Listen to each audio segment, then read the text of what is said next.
જમવા માટેનો યોગ્ય સમય કયો?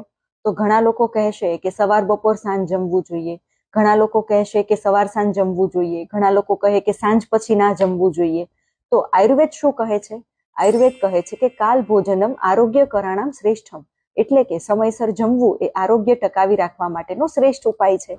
સમયસર એટલે કે કયો સમય? તો આયુર્વેદ ત્યારે પણ કહે છે કે જ્યારે કકડીને ભૂખ લાગી હોય એ જમવા માટેનો શ્રેષ્ઠ સમય કહેવાય.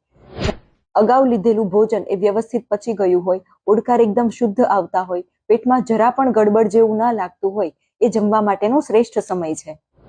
જો તમે સવારે ભારે ભોજન કર્યું હોય તો તેને પચતા વાર લાગી શકે છે અને આવી સ્થિતિમાં સાંજે જ ભૂખ લાગે છે, તો આ સમયે બપોરનું ભોજન લેવાનું ટાળવું જોઈએ. આ ઉપરાંત જેમની પાચન શક્તિ નબળી હોય તેવા લોકોને હલકું ભોજન પણ પચાવવામાં વાર લાગતી હોય છે.